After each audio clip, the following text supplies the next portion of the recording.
everybody, my name is Sally-Ann Spence and I'm here at the Hills Quarry Products dig in Cerney, Wick. Now I'm going to get you just to have a quick look round and you can see everybody is really busy, and in the background over there you can see an excavator working. So I'm going to be shouting at you. I don't mean to shout too loudly, but I do need you to hear what we have to say. And we're going to go up now and have a chat with one of the participants on this amazing dig. We've got over 20 universities represented here, got newly qualified palaeobiologists and paleontologists and all sorts of different people as well. And we've got various other people coming in all the time, including teaching professors and loads of professionals doing all sorts of other really exciting bits of research here using different technologies that the students and other participants can have a go at and understand and even use. So behind me here is Edd Fields. Hello, Ed. Hello. Now, Ed, you have recently qualified, I believe. Yes. Your life's absolutely brilliant at the moment because you're on the dig, you've got a job, everything's going really well. Have you found anything though? Unfortunately, not yet. Not yet. Okay. Okay. No. This is a 3-week dig. We're at the end of the first week. Ed, I understand you are leaving us. Yeah, today's my last day. Right. So we'll have a chat with you. Then we think we ought to let you get on and try and find something. I'm going to have to ask you to be quite loud as well because we've got this excavator on the go. We are filming live, and every day I have a volunteer to help me, and today I've got Emily running the camera for us. So it's all hands on deck basically. So Ed, tell us about your university courses, what you've been doing and what's happened to you since. Well, I did my undergraduate in marine and freshwater biology at Aberystwyth University around 2018, and then COVID happened about halfway through that, so put a bit of a damper on it, but I was still able to graduate. And then I took a sort of a gap year, and then I spent a couple years doing a part-time master's in palaeobiology at Bristol University. I did my thesis on Meganeura, so sort of the ecology of giant winged insects from the Paleozoic, looking at their change in size over time and sort of working out why that might have happened based on their wings and their colour. Ooh, that's quite exciting research. And where are you working now? So currently I have 2 jobs. I've got a job at Bristol University and a job at the Bristol Museum as well. Fantastic. Well, that's brilliant. So how has this helped you coming on this dig? I mean, in so many ways, honestly, just getting to meet all the different people who are like-minded and are into paleo, getting to get really valuable field experience, you know, things like paraloiding, fossil preservation, photogrammetry experience, and I think it's immeasurable how valuable it is just to see the fossils in person and get your eye in for what you might be looking for if you want to go in your free time to a local beach and try and find fossils for yourself. Absolutely. Now, you're going back to your research. I'm fascinated. You're talking about the change in size of insects, and one of the things you mentioned was colour. Mm-hmm. How does that help your research, the colour of the insects?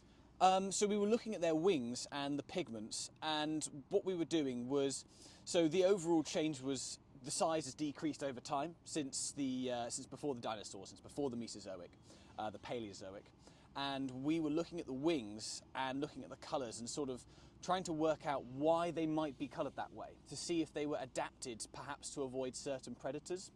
Previously, people thought that the change in size was just due to the concentration of oxygen in the atmosphere decreasing over time, but we were saying yes, to an extent, but also I think a large role would have been the evolution of the pterosaurs in the Triassic and then the birds in the Jurassic. There's these quick predators zipping around, so we wanted to look at the wings and see if the colour patterns were maybe adapted to avoid these predators, and that might give us a clue that that's what was hunting the bugs that we were looking at.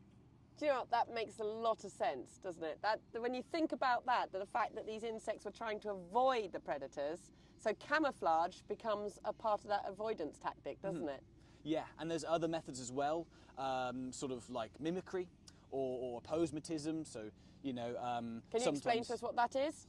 So you might want to sort of have like startling colours to sort of put off your predators, and there's other ones such as like dazzling. So some insects have black and white stripes, especially when you look further back in the fossil record. And a common sort of hypothesis is that that's really good for dazzling and fooling compound eyes. So I remember there was a paper that was published maybe about 10 years ago that suggested that zebra stripes are an adaptation that's helpful to fool eyes of all the bugs that might be biting Flies, them. yes. Yeah, well, they used the stripes, black and white and everything for warships and things as well, didn't they, to get that sort of camouflage and things. It's a fascinating subject. So you're going to continue with any research into this, or is it done now and you've moved on? I think I've finished with that now. I'm moving on. My background in marine and freshwater and sort of paleo, I've got a specific interest in I'm really sorry. I'm going to have to ask you to shout out a bit because it's such a noisy site this morning. Sorry, carry on, Ed. I'd say I probably have quite a good interest in the marine reptiles. I would love to do something on them. I've been working in the mammoth trenches while I've been here because it's so easy to find marine reptile sites in this country, but it's so rare to find a place where you can find mammoth and rhino in such good quality and quantities. But I would like to sort of focus my attention more on the marine reptiles and get do some research on some local fossils and some local paleontology. Well, that is absolutely brilliant. And how does your understanding of paleobiology help you understand this site? It helps. So we did a geology module during the masters, so sort of helps to know what you're looking for with the rock layers. I'd say overall, knowing just the general names of the bones in the skeleton and the structure of the skeleton can be really helpful in identifying fossils. Some field experience is really good for getting your eye in and working out, is it bone, is it wood? It can really help with sort of the little things when you're going through. And of course there are experts that we call over when we're unsure, and it's good practice anyway whenever you have a find. But it can help to sort of move things along and suggest things that other people, maybe who might not have so much experience might not notice, having not done the course. Well, do you know what? I think it's brilliant. I'm really glad to have had you on the team of participants and I won't say diggers because you've done, as I said, so much more. It's been an amazing opportunity, hasn't it? It's been great. So I'm sorry you're leaving us, Ed. I'm sorry to be leaving. Yeah, I bet you are. Well, like Ed, keep watching our videos. These are live updates from the dig as we go through. We're at the end of week 1 and we've got 2 more weeks to go. So there's lots of things going to come out of this ground yet. Ed, you're going to be reduced to watching the videos as well. I will be. To be virtually with us. You have been a star on the team, absolutely brilliant. And it's been great having you doing this and taking part and having that opportunity. I really hope today we are on the morning of the day that you're leaving. You're not leaving till this evening. So hopefully, fingers crossed for Ed, that he goes and you find something amazing. So thank you for sparing the time to talk to us, Ed. Really appreciate it. And good luck in the future with everything. Thank you.